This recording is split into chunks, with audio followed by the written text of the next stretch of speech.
Today's guest, she's made a career out of colour. Being a full-time artist, it's a challenging thing. It's not easy. I know perfection is the enemy sometimes, but that's me.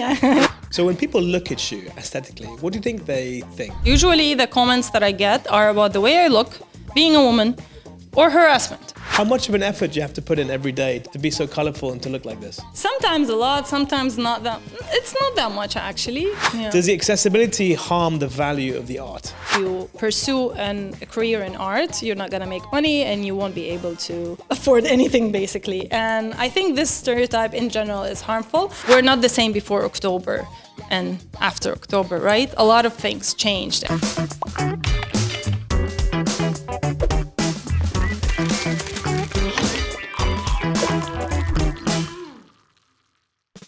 Hello everyone and welcome to the Inside Track with me, Luca Allam. Today's guest likes colour. In fact, she's made a career out of colour. She probably has the best shoes I've ever seen. Her name is Dina Saadi. She's an artist and a muralist. My name is Dina Saadi and I'm an artist / muralist based in Dubai.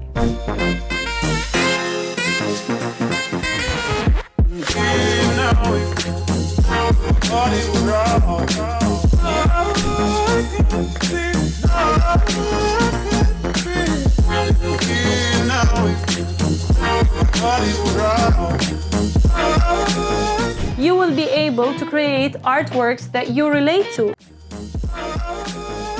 Dina, welcome to the show. Hi, thank you so much for having me. Absolute pleasure. Look at these shoes. Can you just do a little bit of a cheeky shoe wave to the camera? What's going on underneath? What's happening? So basically you can put whatever you like inside it. There's like a section here you can open. Yeah. And yeah, I love it. Last time I had some dinosaurs in there. Today I have those. Just shove anything in there. So yeah, it depends on the, on the occasion, I Dina, guess. you are head to toe dressed in superb colours. You look fantastic. Thank you so much. How much of an effort do you have to put in every day to be so colourful and to look like this? Sometimes a lot, sometimes not that. It's not that much actually. Yeah. I'm used to it and all my clothes are mainly colorful. I also like a lot of black. I wear a lot of black actually. Okay. So I usually wear something black, Yeah.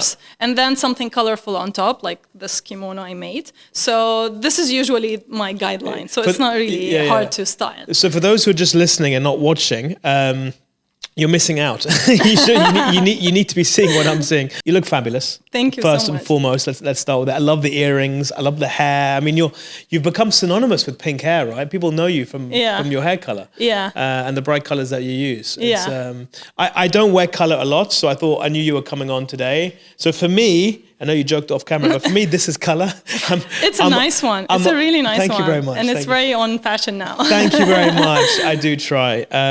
Look, it's a pleasure having you on board. Thank you. And lots to talk about, lots of colourful topics to Absolutely. talk about. Starting with your mug. What's going on with your mug that you brought in? So you asked me to bring my favorite mug. I have multiple favorite mugs, but this is one of them. It's a gift from Long Beach Walls. It reminds me of the great time that I spent with them. It's a street art festival in Long Beach. Shout out to Long Beach Walls. Woo-hoo. So yeah, this is... LA, my namesake. I love it. You like, I know you've got a big following in the States. You do a lot of your work is based in the States. Is the States home from home for you, or is Dubai now home from home? The concept of home is very abstract for me, to be completely honest. Okay. So I think, I don't know where home is. Home is where your community is, I guess. So it is here for now because my biggest community is here, my real community. It's a very big concept that I didn't grasp yet. And actually it is one that I speak about in my art sometimes because I'm still trying to touch it or get a sense of it. Yeah. Yeah. You have a Russian mum. You were actually born in Moscow and you have a Syrian father. Correct. But you lived most of your life, it's fair to say, in Damascus, is that right? Between my hometown Damascus and then I moved to Dubai around 11 years ago. Okay, so there isn't a home as per se. Yeah. More the people sort of you gravitate towards. Yeah. And you're married, right? Yes. Yeah. Husband, where's he from? Syria as well. You're Syrian? Yeah. And you got two beautiful cats? Yes. So you're a cat lady? Yes. Yeah. I also love dogs, but because I travel a lot, I can't have a dog. Yeah. You look like a cat lady. I don't know what a cat lady looks like, but I'd imagine they look something to you. I love these earrings as well. These are evil eye earring style, right? Yes. It's like same one I have as the tattoo for protection. Like it's a beautiful thing, part of our culture, and I really like it. Is it something that you worry about, feeling that you have to protect yourself from potential lot? I mean, look, because your work is public. You literally paint outdoors. You paint in cities, on streets, on buildings, on massive walls, and you must get a lot of potential hecklers or criticism. So do you feel like you need the evil eye protection almost for that? No, I like the evil eye mainly, I think, because it's something that makes me nostalgic, reminds me of my childhood, my first small golden necklace that my grandpa gifted me was this. So it also reminds me of that. So it's a different reason.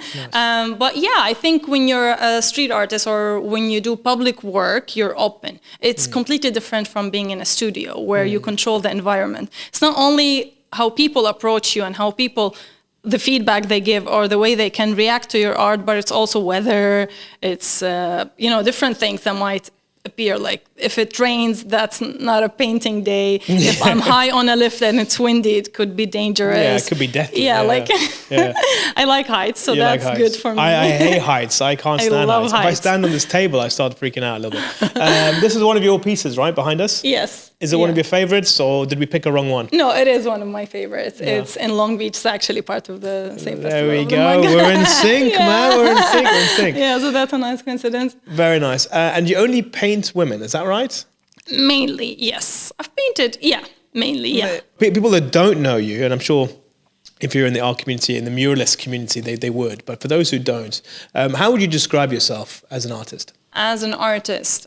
So I'll describe my work. Maybe that's easier. I paint a lot of, I'm well known for my bright pieces, colorful pieces. I paint a lot of portraits. I love portraits. I love painting humans, but it's not always about the human that I'm painting, but it's about the feelings that it provokes from people who are seeing that artwork. I also love painting animals. My work is heavily influenced by nature, by underwater creatures, by organic patterns. It's also a mix between urban, like influences from urban life, man-made world and the natural world, and how they interact together and coexist. So yeah, and I have a lot of I have realistic parts in my work. That I have also like abstract parts, patterns. You can also see it as a collage sometimes. Yeah. Collage, something I loved growing up, and now I just paint it instead of, Yeah. Is your whole house just filled with colors? I imagine it's this with walls and ceilings and floors and carpets and even the TV. Yeah. I wish I sent you a new photo because I just painted my whole house from the outside. Oh, really? I've almost finished it, but then the heat came, so I stopped. But so in my last house, I decided to make it a bit calm. So everything was kind of off-white in my living room, at least not in the studio. The studio is always colorful because it gives you energy to work and be productive. But the new house is fully colored. You've done a lot of street art, murals across the world. Do you have a favorite one? Usually, the new project is my new favorite because I'm always searching for something new, for a fresh image. And also, like, let's say when I work on canvas, I look at that image for so long that my eyes are tired of the same image, and sometimes I flip it and I don't allow myself to see it for a week, for example, and then I look at it back with fresh eyes and I can directly see how should I go, what should I do with specific parts, or change some things, or if I like it or not to continue with it, for example. But with murals, it's usually the new projects. I also obviously love big sizes, so the bigger the mural, the better. It does matter. And living in Dubai, that doesn't help so much because I don't get the opportunity to paint big murals that many, as many as I would like to. This is one of my favorite murals. Also, like another one I did in Long Beach, and there's another one I did in Rotterdam that was so much fun. And I think when I talk about favorite murals, it's a favorite also. It's a good experience overall. So it's not only the mural. What you're experiencing at the time, the context of the piece, and what it means to you, I guess. Yeah, the interaction I got that time, the stories I've heard from people. You know, people see my art in different ways, especially the abstract parts. How would you like them to see? Is there a certain message that you want them to take from it, or do you want them to make up their own mind? Both. Like sometimes I would on the fence again. We talked about this, right? We don't want to sit on the fence, right? Okay. Do you have a message? Do you have a meaning that you want it always to come across? Yeah. Or that's pieces that you've done. You're like, I don't really know what this means, but kind of looks kind of cool. Yeah. So basically, different pieces had different meanings, different messages. A lot of my pieces are about human existence, human identity, our coexistence with nature, with the natural world, with all living forms. And our oneness, like being the same with everything. So being in harmony as well. A lot of it is political or social or about a specific theme. But also I love when people give me feedback of what they think the story of the mural. And sometimes I was like, oh, that's better than my own story. I didn't see that. I need to, Let's go with that one. That was much better. Yeah, exactly, So I love that. I love hearing that. A lot of the work that you do is outside, right? But it also represents for this region. So do you feel you are an ambassador for this region? I don't like to call it that way. What do you like to call I'm it? ambassador for myself. Okay. And I try to do my best and to represent myself in an honest way, which is already a challenge sometimes. Being honest to ourselves is the first step, and it's hard in this age and time, especially like being honest to yourself and to your audience online, because everyone is trying to show this perfect, flashy, neat image online, and we lose sense of who we actually are and our struggles and challenges. This is something I talk a lot about in my talks and interviews, because I think we should keep a realistic image online.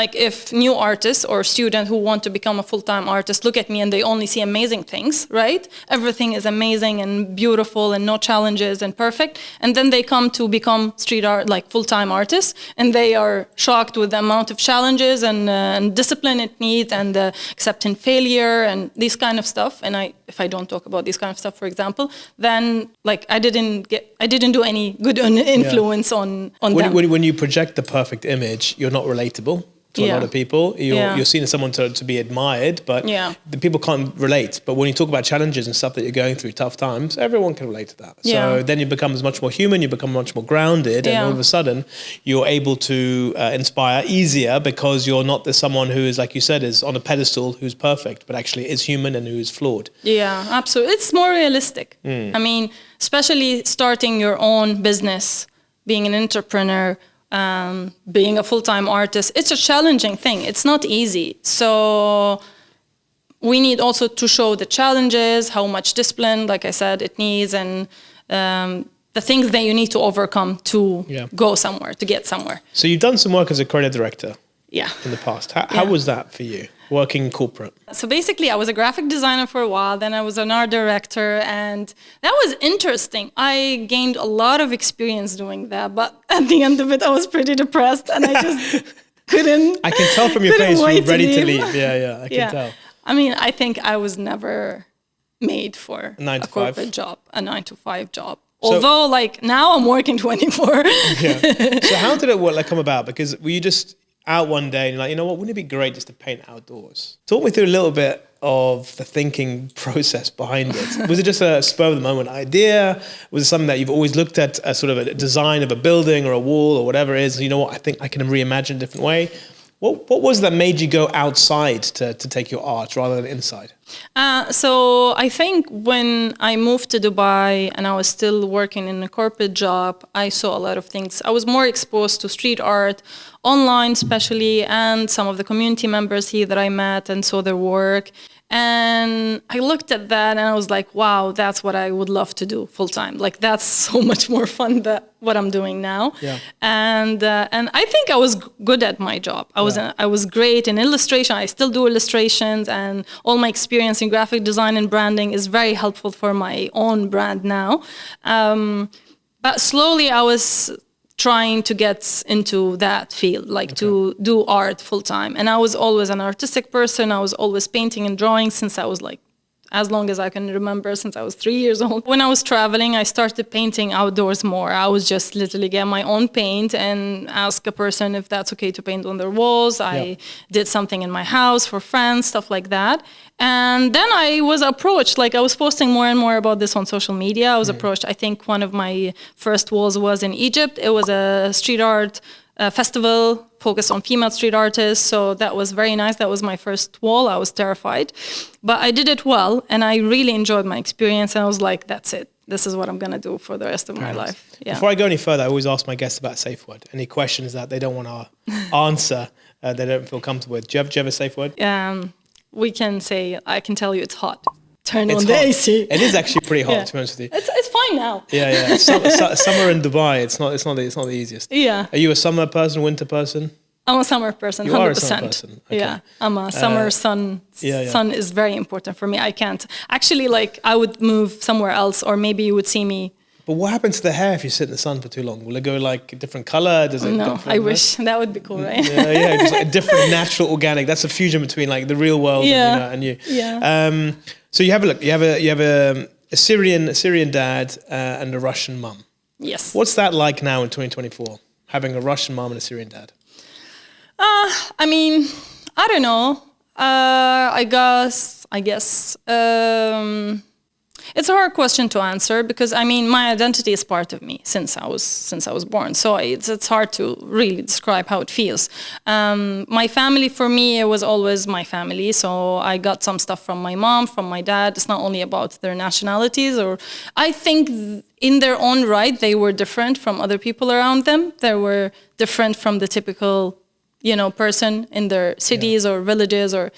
So I got some things from the culture, but also from their perspective. Like I saw my dad starting his own company, working for himself, inventing new things with my uncle. So I was always drawn into that entrepreneur lifestyle and doing your own thing and being brave and going for it. And I got a lot of my personality from him. The go-get-it attitude, definitely. What about the colors? Does he wear a lot of colors? That's from my mom. That's from your mom. Okay. Yeah, all my creativity. Like, not all my, I can't really give a percentage. My dad will be angry. But I think my mom encouraged my artistic expression and creativity since I was very young. And she's an artist as well. But she saw herself in me. She studied engineering, but she wanted to be an artist. Her family didn't approve. So she actually put all that creative energy that she didn't use into me. She channeled it. And then she actually became an artist as well. She does glass art.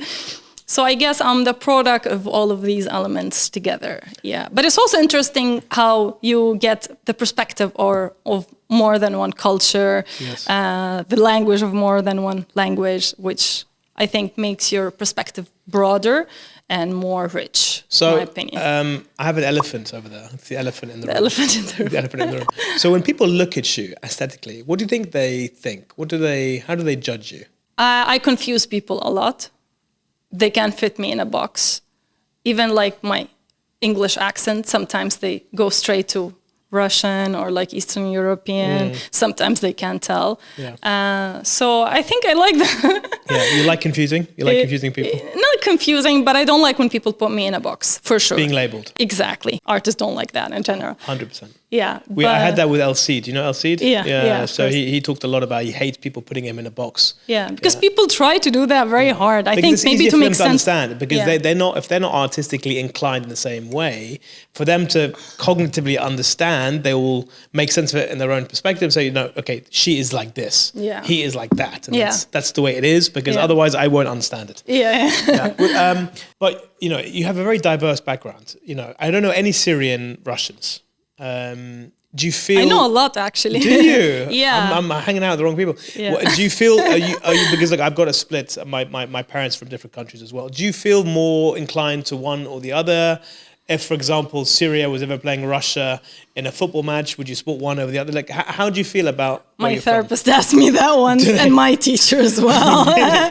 And I was like, I don't care about football, so I don't care who wins. That's my answer. Okay. Yeah. But I think I'm more influenced, obviously, by my Syrian national. You speak Arabic fluently? Yeah, that's my main. And Russian? My Do you speak language. Russian? It's okay. I understand everything. I can talk, but I forget a lot of words because I never studied it in school. I was just taught Russian in homeschooling with my mom. What were you like at school? You like this mini version, or were you in school? Unfortunately, not. Okay. I went to Syrian public were very school. Conservative. We had a uniform. Yeah. So it's what about the hair? Did you have the same normal? So you had regular. Yeah, I was very irregular. Okay. So when did killed me. When did your explosion to colors sort of take over? When did that come into play? I think with my move to Dubai. Dubai is so international. You see people from every color, every background, so original. Everyone's different. So I think that's also kind of inspired. And with traveling as well. It's true. I was always drawn into colors. Yeah, I always say about Dubai, no one really belongs here, but yet everyone also belongs here at the same time. It's this weird thing. Absolutely. But I also love that about Dubai. Yeah, it's definitely home from home. Yeah. What's your plans in the future? Are you going to stay here? Are you planning to move and take your art somewhere else so you can express yourself easier? Because like you said, in Dubai, it's not particularly easy, right, to do street art here, I'm guessing, versus, let's say, places like London or Los Angeles or whatever else. Do you plan on staying in the Middle East for longer? I have no idea. Although I spend a lot of time in the Middle East, so I think I need some movement, but I really don't know. The world is so complicated lately and it's changing rapidly. Like before COVID, I was actually thinking about moving out, then COVID hit, then a lot of things change after COVID, as you know. So yeah, I have no clue. Yeah. Do you think the world has changed in a bad way or in a good way over the last sort of years? Both. There's a lot of good things happening. There's a lot of bad things happening. What are the good things that are happening? So one of the good things that I've noticed when I moved to Dubai, street art wasn't a thing yet. It was just starting. And now only after not that long, there's a lot of interest, there's a lot of investment into it. People understand it and encourage it more. And I feel that also globally. There's a lot of, I would say quality-wise, it's better than before. It's evolving. We're not there yet, but it's moving in the right direction, in my opinion. And on a personal level, there's a lot of things that happened in my life that I'm very grateful for in the last few years. Is this a I'm hot moment, or can I? No. So what are you most happy about then in your personal life recently that's happened? I'm grateful for just doing what I love for a living. It has its challenging moments. It needs a lot of discipline, grind, and consistency and self-discipline, which is the hardest part, I would say. But also I get to do what I love every day when I wake up, and that's beautiful. Like, I'm very grateful for that. Sometimes when I'm in the middle of a project and I didn't sleep for nights and I look like someone, punched me in the face, and I just have this gratitude moment that fills me with joy. So I live for that. That's amazing. Isn't that amazing? You seem like a very happy person. So what are you working on now? I'm working on a lot of things. So I'm working on releasing, hopefully, finally, my fashion collection. All right. So this is a new... Shoes? Not shoes. Come on, I wish Dina. No. Not yet. Dina, these bad boys need to be taken to the streets. I know, right? Huh? Yeah. I love them. Although I'm definitely getting a pair for my wife for Christmas or later they're on. Very cool and fun. So I'm working on the fashion collection. I'm working on new art series. I'm preparing some pieces for a group exhibition, international group shows in different places. And what else? I'm trying to go into doing some products, which is a challenging thing, especially for production. And I'm trying to do it locally, fully, which is also not so easy. And I designed a lot of products for different brands, but I never designed something from scratch and produced it myself. Okay. So I want to do that. So how many pieces have you done in total? Outside? Only murals, I think it's above 150. 150? Yeah. And I didn't count after that. So. What's the smallest size mural that you've done? Murals, not so small. The smallest maybe 2 meters by 2 meters. So like the size of this table kind of thing? Bigger than this? This is small, a bit bigger than this. So the smallest you've done is a bit bigger than this? Yeah, we're not talking about canvas or just like the murals. And the biggest you've done? The biggest, I did something up to 40 meters. Oh, wow. I mean, the one I did in Marina is longer, but you can consider them as multiple murals linked together. And so how long did that take?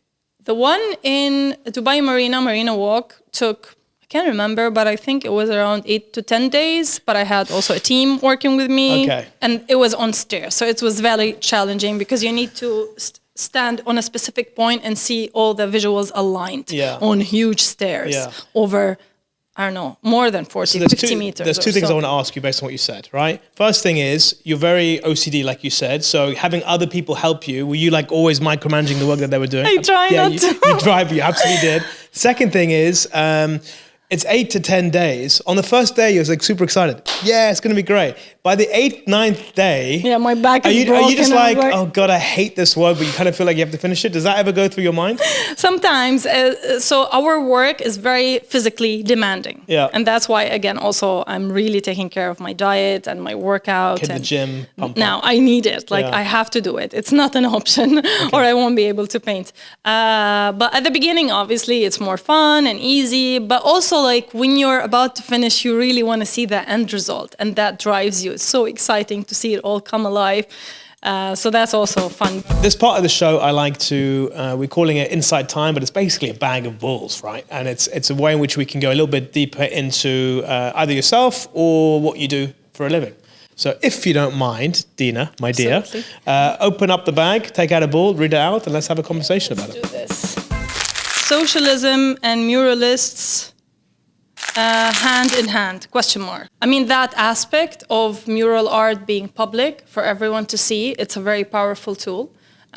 So whatever you want to convey, everyone will see it. And it's also like at the core of socialism because it's accessible. It's not for someone and not someone else. Everyone have access to it. And I always talk about this actually because the galleries could be very intimidating for people, or even museums or any private spaces, right? Yeah. But murals are accessible for everyone. Everyone can see it. So it's very powerful in that sense. So by nature, in terms of your political skew, you're much more left than you are right? Yeah. You're much more people. Yeah. Do you feel the world is becoming more and more polarized? You're either more left or more right and less central these days? Yeah, for sure.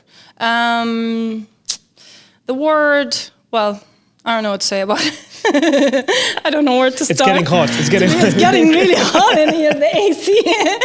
It's just in some terms it's division. There's a lot of division. In other terms, because there's so much hate and because there's so much discrimination, you have that reaction and people act and people stand up. Like we're not the same before October and after October, right? A lot of things changed and we just see that we have to say something about it. We have to do something about it. We can't just sit still and be static, no matter who you are and what you do for a living, whether it's art or something else. And obviously art is a very powerful tool always. But it's a very complicated topic. Like it's becoming really intense lately. There's a lot of division and there's a lot of hate and there's things that are kind of insane that are happening and you can't look away. And I think what's important is not to look away, is to stand up, is to say something, even if it's not comfortable, even if it makes you or puts you in a tough position. There's a purity when it comes to street art where everyone can see it and everyone can have an opinion on it as well, right? I think that's kind of missing in the world of politics, that purity and that rawness, and that being able to get that sort of that feedback. Do you think that as a platform, politics can be written and drawn on the streets? Can it be a mechanism that can help drive change? Or do you feel like it's more about trying to galvanize a community to help share across certain messages without necessarily needing to drive a radical political change?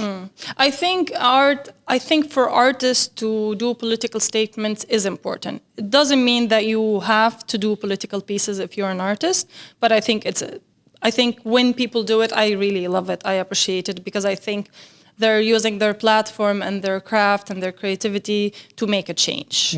Not just to paint a pretty picture for people to say, it's so cute, let me take a selfie. You know what I mean? Would you like to do more in that sort of state? I would like to do more of that. Okay. And I try to do that. I do, like when I'm, for example, I exhibit with this gallery in Rome every year. So I think all of the art that I made for them was political so far. Okay. But also sometimes for me, it's hard to reflect political messages in my art, and especially with now, is just sometimes the political situation and the things that are happening around us feels too heavy and too big for me to put it through art. And I don't know how to explain it even, but it's really big and it's just important to talk about it, even if I don't paint about it, but just to use my platform and to highlight it and just to keep the conversation going. But some of my favorite art that I follow is political art, and I don't know. It's also in the region. That's why I'm telling you. I don't know. I don't know what to tell you. I can see you doing this. All right, let's pick another ball. Now just keep them on the table so you don't have to read the same one out again. Which color would you get bullied in the playground? Okay, so which color? Now hypothetical, right? You got a bunch of different colors. They're in a playground. Okay, which color is most likely to get bullied? Wow, I never thought about it that way. I have no idea why a color would be bullied. I'm against bullying. That's what I want to say. No color should be. Color should, but would there be a color that does get bullied? Actually, I'm gonna tell you something. Here we go. One time I was painting something, and another artist told me, "Oh my God, this yellow you're using is ugly." It blew my mind. Because there's no such thing as ugly color. How can you say that? There's no such thing. So maybe it's yellow. So yellow. Some people don't like yellow. I love yellow. I don't know. But easily bullied. There we go. We have an answer. Thank you for giving me an answer. Let's do another ball. Harshest piece of criticism you have got. So normally when you're painting outside, you're gonna hear people say things, nasty things, nice things, good things, bad things. What's the harshest piece of criticism? Whether it's in public or not in public, maybe on social media perhaps. Okay, it's very weird because I can't remember something very harsh. Usually the comments that I get are about the way I look, being a woman, or harassment, and not really about my art, which is insane to think. But now I'm not trying. I'm like, sometimes people don't like your work, or they think it's so too happy, or maybe fake because it's happy. It doesn't reflect the painful reality, although my art is my way to self-therapy. It's a trauma response, these colors and this brightness. But the things that I got in the street is mostly catcalling or harassment while painting, which is another issue that we as female artists have to deal with. What kind of harassment? Like catcalling, comments about the way that we look. Like also, like for example, living in Syria, I look like a white person because I took my mom's. So people assume I don't speak Arabic and they say nasty things about my figure or my back, really? or things that they think I can understand because I'm from the US or something. But I do, unfortunately. So this kind of stuff, I think this is the global experience. So more about you rather than the actual work itself. Absolutely, yeah. Are you happy with that? Would you rather it that way around versus the other way around? I mean, I don't. You don't. I know no one wants criticism generally. Absolutely. But your art, if again, because it's so subjective, it's opinionated. Yeah. You can, like, you used to love Andy Warhol, right? You were inspired. Yeah, it's one of my earliest inspirations. Yeah. Other people would say they didn't like Andy Warhol. Yeah. It's a subjective thing. Yeah. Does it bother you that no one comments on your art and they would more focus on the person behind the art? Yeah, I think a lot of female artists would agree and you will find this in common. If you ask 1,000 women, and they have nothing in common between them, nothing. Nationality, experience, field. If you pick the most diverse 1,000 women and you ask them about one common thing, it would be the harassment they get or their experience being objectified or being treated as a female artist and not just as an artist. Mm. So I really like people to take me and either criticize me or love me, but through my art, through my work, not as a person, female or male or my gender. Yeah, the gender roles issue is a thing that we still, struggle with. It's crazy, 2024. And it starts there, in the society and how we're expected to look, to talk, and how these expectations are completely different from like a male artist. It's one thing that I actually give as an example is if we are so strict or we're leaders, we're called, hard to work with artists. But if a guy did the same thing, he is like, he's a boss. Yeah. So this different perspective and expectations. But I'm guessing also the country that you're in will play a role as well. Yeah. So you in the States now with, so many different types of personalities, there's the whole woke movement as well. Easier for, I'm guessing, where you have your rights are more protected. Would that be fair to say than say something in the Middle East? That's what you would think. Is that the case, or is it the other way around? I mean, I never lived there, but my experience there as a female artist, especially like in the street, sometimes is not very easy. Okay. And people don't believe me when I'm traveling in the US and I tell them it's more safer for me and more I can be more myself sometimes as a female artist here than in the US. They don't believe me. That's surprising, yeah. Especially like the safety aspect of it in a public space. Yeah, they just assume that it's dangerous for women in the Middle East. I've been like, someone said to me, do they hate women in the Middle East? That was a genuine question, by the way, like a genuine question from someone who's interested. So yes, these stereotypes is... I mean, you laugh, but it's really sad, isn't it? It's extremely ignorant, and it's like, you know... Where do I begin to answer that, right? You don't. You just walk away. There's no point. There's honestly no point. All right, let's do another ball. What makes people stop and stare? Yeah. What makes people stop and stare? You can answer this question in many different ways. It could be the color. It could be the person represented in the mural, the face. It could be that it's very bold. It could be that it's very scary or different. I used to paint human hearts. I went through a phase, and I still love painting skulls and, you know, organs. I'm really into that. But I'm getting hot. You're getting hot now, right? And someone told me, we love the hearts that you paint. Can you paint one for us? But we need it to look less like a heart. Less real human, not an aortic pump. No, how can you make something organic, less organic? Like, I didn't understand that, but it's funny. In my case, maybe the colors, the contrast. Also, I use a lot of black and white. Then with colors, they balance each other. And that contrast, I guess, makes people stop. Okay. Easy. Yeah, that's an easy one. Want me to pick another one? Yeah. We're gonna finish them. We're gonna finish them. Dubai, wrong place at the right time. Is Dubai the wrong place for someone like yourself who loves to be drawing on the streets outside? But it's at the right time because people are now embracing street art all over the place. So are you in the wrong place at the right time? Do you agree with that, or do you disagree? Not exactly. I don't think there's such thing as the wrong place. I mean, most of the time. You know, I think you can make something out of something that you have deep inside anywhere. That's for sure. Because you can see people who started from anywhere in the world and they got to beautiful, amazing places and their work is appreciated on an international level. So it's not, some places definitely help, but also like there's always good and bad in every place. There's no perfect place, there's no bad or good place in my opinion. Obviously, depending on your field, some things helps, but it doesn't mean that it's like bad or good. It depends on what you do with it. So for example, let me give you an example. Here, we have less artists, so you have less competition. So for example, for commissions, you get more commissions. There's more companies interested in, like, sometimes it's branded, but sometimes it's organic, this kind of stuff. And you go somewhere else where there are more collectors who are interested in pop art, in portraits specifically, for example, but there's a lot of artists. And it's been, this field has been for ages, right? And it's kind of new here in the region. So the competition is bigger and it's more cutthroat, it's harder. So commercially, Dubai is the right place for you? I mean, commercially, there's a lot of projects here and that's something I appreciate. But from an artistic perspective, when I think about, you wanting to eventually go out and paint somewhere, Dubai for me is, I think it's clean. It's a clean city. It's not a London or New York or an LA. Yeah, this is definitely. That's what I meant when I was thinking of the you're question. right. That's true. So in a way, it might be. You're sticking on you're on the fence? Maybe. 80-20? I don't know. 70-30? What do you?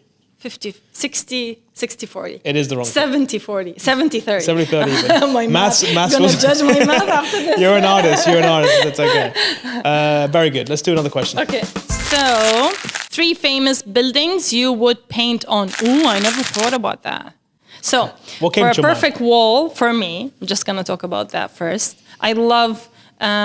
usually artists love muralists or street artists, smooth surface, wall that has less windows or things coming out of it, just like a perfect canvas. I like that. The bigger the wall, the better the wall as well for me. I like squarish shapes because I can fit a portrait in it. I can put more than one element interacting if it's very big and squarish. I don't like, least favorites are like very narrow, long. Dina, you're stalling. What are the buildings? Come on, give me buildings. I want buildings. Do you want me to tell you Burj Khalifa? No, any building. It's yours. I can't think of any building that I would like to paint, like a specific building. I'm telling you the shapes. What about the Great Wall of China? Like to paint on the Great Wall of China?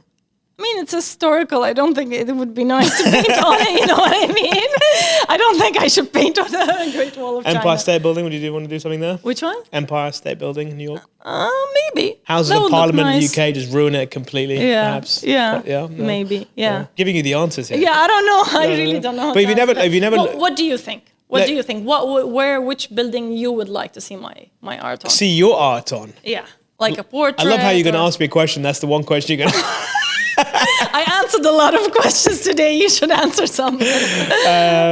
What's the what? I've never even thought about it. I'll tell you what.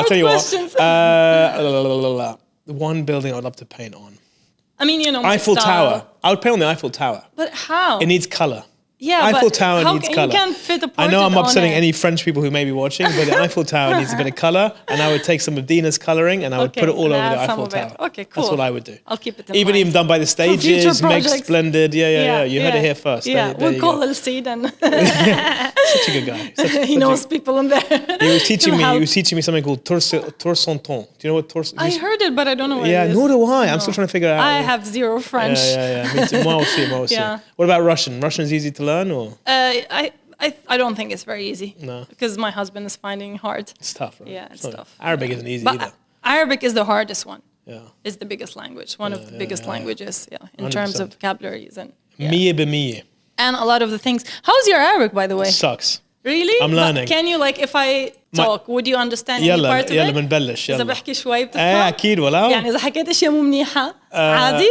عادي عادي good. مثل ما بدك. Oh wow, you had no idea what I just said. بلا. You can talk as you like. You can talk as you like. It's Okay, fine. Yeah. you're flexible. I'm flexible, but the problem I've always had was I never grew up in Lebanon or in the Middle East. I only came to Dubai when I was 28. Okay. So I was never taught Arabic. So then every time I would speak in Arabic to someone who is Arabic, my accent was always a bit weird, and I would sound like a child. So they would, oh, Habibi, it's so cute. So I then would not want to speak Arabic. So I just stick to English. I'll put on a proper English accent, and that's good enough for me. Okay. But I can your understand. Arabic pronunciation is very, very good, by the way. Yeah, so my wife is teaching my 2-year-old Arabic, and I'm part of the class. You're also sitting there and learning واحد the ABC. اثنين ثلاثة all that stuff. Next Nice. ball, come on, next Okay, ball, next ball. cool. I'm getting hot. Paint a masterpiece or master your piece. Okay, so you're big into mental. All your questions are like both. They're creative, right? That's creative. Yeah. So you're big Paint a into masterpiece or you're big into mental health and painting for to help with anxiety. So is it more important to paint a masterpiece or to master your own piece? If I have to choose one, I would master my piece. Could be surprising, but for me, that's everything. If you have peace inside, everything will follow. Everything else will fall into place. And I think it's not an easy homework nowadays, with how much our brains are flooded with information. Like the first thing that people do when they wake up is scroll on their phones, which is the worst thing you can do. And it took me some time to remove that out of my system. I still do it sometimes, very rarely. But yeah. Do you suffer from anxiety? I used to. Now I'm much better. But I used to suffer from anxiety. Then I stopped caffeine. Ta-da! Your life changes. So what happens if you have Your life caffeine? changes. You'll be bouncing up and down the walls. No, not like that. But it really affected, like when I stopped caffeine. And the thing is, when people think about caffeine, they think coffee. But it's tea. It's green tea. It's cola. It's a lot of soft drinks. So caffeine is everywhere. So you need to really monitor all of these. And then, at least for my experience, my anxiety went down to from 70, 80 sometimes to 20 or 10 or nothing. But what was creating that anxiety? Apparently caffeine. So it's just coffee? I thought my life was a mess. That's it. That's it. So everyone who's watching who has anxiety, stop drinking coffee, green tea, and all the above. But yeah, because I've seen this and I've read this about you a lot. You use art as a way in which you cope with a lot of anxiety and mental health. Does it actually help you? Yeah, absolutely. And I think mental health and this topic is not talked about enough. Like, for example, this piece is called the butterfly hug. It's a self-soothing bilateral technique, tapping technique. Therapists use this with their patients. You can use it by yourself. Self-therapy is a big thing that you can do. Like everyone almost is suffering from different form of mental challenges, and no one talks about it. So it's like it is the elephant in the room, to be honest, in my opinion. Yeah, so that's why it's important for me to talk about it. And we did a talk about it in Sika, and I want to do more talks about this specifically. And sometimes it's also in my art. So what is your message to people who are struggling with it? You're not alone. That's first. You're not alone. Change is possible. This is not a permanent state. It's temporary. And with a lot of discipline, it can get way better. Yeah, we can control our lives, but we need to be disciplined. We need to learn a lot, read. Do you think that this region is too traditional, conservative? We get it from our parents that talking about mental health is not really widely accepted. But yeah, in other parts of the world, it's much more commonplace. Absolutely. Why is that? Is it coming from our parents? Are we giving them that excuse that it's that generation that didn't think it's okay to talk about issues and problems and it's better to keep it inside? Yeah, I think so. And especially men. Like, men hate talking about mental health and opening up more than women, at least in my experience. So I think it is something that is, for some reason, like a scary topic or like a taboo. And we all suffer from it in a way or another. So it shouldn't be that way. But I think before, when you're sad, people will just tell you to toughen up. What is toughen up? Like, I guess we live, even now in our culture, we're pushed to,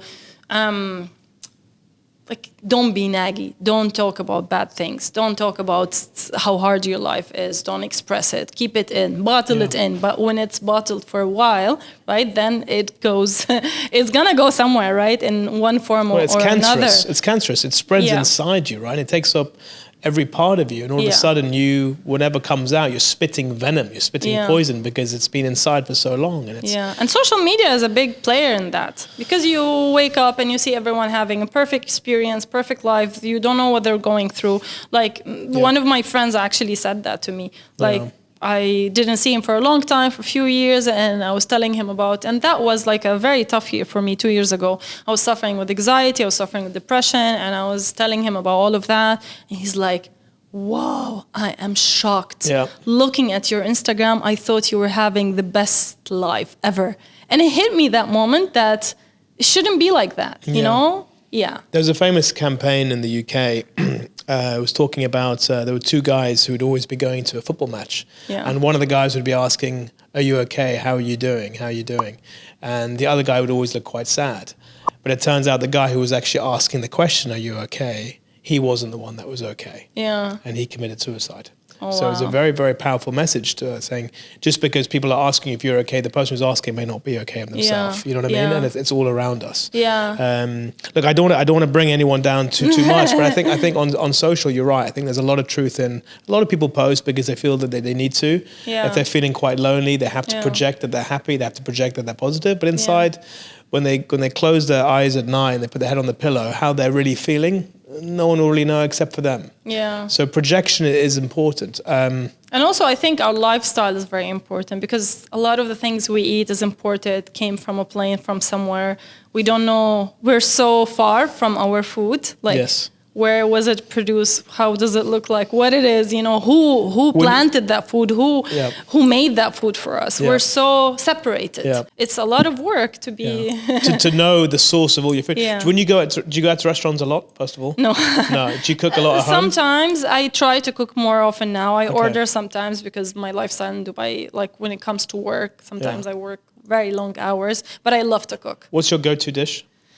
I love Arabic food, Mediterranean food, Syrian food. So that's my favorite. Like mulkhiyya, mulkhiyya, that's the one. You know, what's your favorite food? Like, I'm interested to know, because you're also from a mixed background. I quite like what's your favorite food?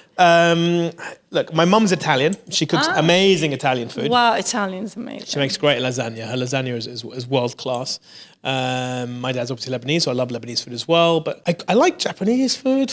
It's going to sound weird. But if I had to pick one cuisine, it'd probably be Lebanese, because of the variety that's offered. You know, the fresh salads, the meats, the stews. There's a lot of stews as well. The tabkhas. You know, there's a lot of variety in it. And I think there's a lot of variety, which is very good for our gut, which affects our mental health because it's our second brain, right? So there you this go. is something also. There you go. That's very insightful. Yeah. I like that. So Yeah. you're not just a colourful face and a colourful shoe, a lady. You also.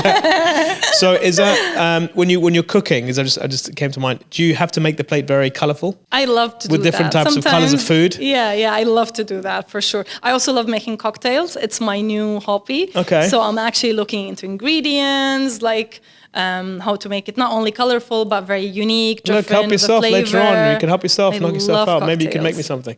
Right, let's do the last question. Okay. There should be one left in there. Street art equal poor man's art. So that's the perception that if you do street art, it's just poor man's art. Everyone can see it. Everyone can have access to it. Is it the truth or not? So the starving artist stereotype, I think it's very bad for us as artists in general, because it implies that your work has not enough value, and that if you pursue a career in art, you're not going to make money and you won't be able to, afford anything basically. And I think this stereotype in general is harmful. One of the issues in the art field that I see like over and over again is artists underselling their work, like charging so much less because they're so scared of not having money, and because of these stereotypes, because it's been going for years and years and years, and it's in our head, and we can't not go, But art has value, and that's why also I think knowing business skills is very important for artists to have freedom of expression. If you want to do, for example, like if you just want to take any gig and do any kind of style and compromise on the integrity of your art just for money, right? And because you don't have enough like business skills, which includes presentation, price negotiating, knowing the worth, how to price your work, how to put on contracts. A lot of artists do work and commissions without contracts, like no contract signed whatsoever. So like this is another thing that I'm working on. I might do some training session on this topic because no one does. It's very rare to find it. During COVID, I followed two ladies from the US. They did a lot of business webinars, and it's my first time dedicating a lot of time for this business webinars, and I was reading some books about it, and I learned, like it opened my eyes, how to present your work, give more than one package, one pricing, and all of these skills helped me to level up my work and to sell my work the right way and to value it. The thing is with street art, because it's so accessible, normally you associate luxury with scarcity, right? Yeah. So you only have a limited number of Ferraris that are built every year, they're going to cost more, versus another car brand that has millions of, it's going to be obviously much cheaper. Yeah. Does the accessibility harm the value of the art? I mean, even street artists can still do canvas and solo shows and group shows and sell limited edition prints and do some kind of products. So it doesn't hurt. Yeah, provided they have a business mind on them, it won't hurt. Yeah, absolutely. Okay. Yeah, and also like I don't know, you can be a street artist while doing so many other things. That's why again I don't like the label because you're an artist. An artist is an artist, right? Whatever you do, you can do it. It doesn't matter what kind of medium or what kind of paint you use or what kind of materials.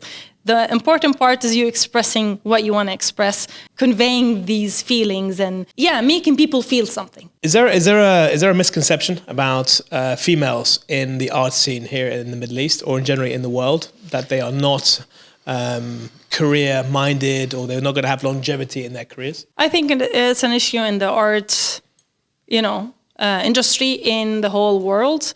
A lot of collectors have very old mentality when it comes to collecting art, that the work done by female artists won't grow in value as much as work done by male artists. A lot of curators almost stick specifically to guys, to male artists, while curating their work, also like in street art. I was told one time by a very important curator when I asked her why there's not enough female work, and she said it's not going to grow in value as much as other work. And I was like, why is that? And she said, because, they're going to get married and be busy with kids, and they're not going to be committed. There's sacrifice to be made for females. And because of that, their work won't grow in value, which is for me like mind-blowing, because first, it goes back to gender roles, it goes back to society and what society expects of a woman and of a man. So there's this perception that our work won't grow in value. Actually, there's one experiment that I read about, which is very interesting. So they did this experiment. They created a bunch of work. They signed the one group, and then they left the other group unsigned. It's all created by AI, so it's not real. And then they showed it to a group of collectors, sorry. And the ones that had names of female signed, like rated way lower than the ones that signed by like male artists. And then the other group that was with no signature did a completely different result, which tells you that they're already expecting that work to be less in value or not grow in value as much as the other one. And it is a problem. Like we have, even let's talk about parenting, right? Like when a guy is parenting their kids, they're babysitting. We still have these kind of little problems, right? And expectations are different. Like, what if I don't get married, or what if I don't have kids ever? How am I only limited to that box of my gender? So I think it is an issue. And also like valuing street artists in general, because people think our work will not be growing, which is untrue. Not only untrue, like now everything is a proof. Everything that is happening, these amazing street artists that are selling and doing work all over the world is a proof of that. But it is the same narrative and the same starving artist stereotype. Is it the same type of collector as well? Is it the same profile of collector? What do you mean? As like art collectors, is it the same profile of people each time making these judgments? Or do you have different types of art collectors in the world? I mean, there are different types of art collectors, but there is still this very old mentality and narrow thinking of valuing art, especially done by female artists. And actually, that's also why I collect work done by females. Like, I try to get to buy work done by female street artists. And there are a growing number of curators and collectors specifically focusing on work done by women and female artists. Very nice. Good. So, I'm happy to hear that. Yeah. So what's going to be next for you? What's next for Dina? I feel that my next step would be, I think my art might be changing a little bit. I'm experimenting with organic shapes, with new materials. That's something I'm very excited about. Okay. Some of these experiments might work. Some of these experiments might be just experiments that will be a stepping stone into something else in the future. I really want to get these products now. Are you scared, worried? I mean, in everything I do, there is a little bit of fear. But when you have that fear and you still do it, that's what bravery is. Bravery is not being, oh, this is so cool, and then doing it. No, it's when you do it, even though it's really scary. So I'm going to do that. Yeah, like this. Yeah, it's nice doing scary things. It is nice. Yeah, and you learn a lot. Yeah, you feel alive. Yeah, absolutely. You feel alive. But you don't jump out of planes. I do. Yeah, but you're weird. I know. No way would I jump out of a plane. That's one of my hobbies. I tell you, I'm so scared of heights. If I stand on any table, I just start. You never did anything like extreme sports in any sense? Like in Dubai is very nice. I'm not that person, and I don't mind. I don't mind being that. Like, you don't want to be that person. I'm a very, but by nature, I'm a cautious person. So, for example, if I'm going to a short staycation for 3 nights, right? I'll pack like 6 pairs of underwear just in case. That. I'm that kind of person. Right? I'm not the kind of go, 1 is fine, 2, 3, or whatever. Oh my God, I'm like that. Yeah. So I'm not a massive risk taker in that sense, but I'm. But in business, you're a businessman. In business, I'm starting to. And I start to feel, it feels pretty good. It feels nice. You know what I mean? Yeah. Good. Look, you're a very colourful, wonderful, talented person. Thank you. In every sense of the word, really. And I don't think I'll never have someone as abundantly colourful as yourself on the show. And my laugh is loud. I'm sorry. No, you have a wonderful laugh, and I love it. Look, I love your story. I love your unique background. I love what you're trying to do to the world. Thank you. How you project yourself, the issues that you're trying to overcome through your art, and where you're from in the world, and how you project yourself to everybody else. You're great. You're lovely, and you're very easy to talk to. Thank you. Which I love. Too. You're come great. Back again. Come back again. Come back again. And this is very nice. And I saw other episodes that you did before. It's very informative and insightful, and has a lot of meaning. So thank you. Well, it's called the Inside Track, so I hope so. Otherwise, it wouldn't be very good. Yeah, good name. Yeah, for sure. But look, stay in touch. Best of luck with everything that you do. Thank you so much. Thank you. Thanks for having me. Absolute pleasure. I really mean it. Anjad, ya Dina. Anjad. Shukran. Guys, please like, subscribe, and share. share, and stay tuned for the next episode of The Inside Track with me, Luca Allam.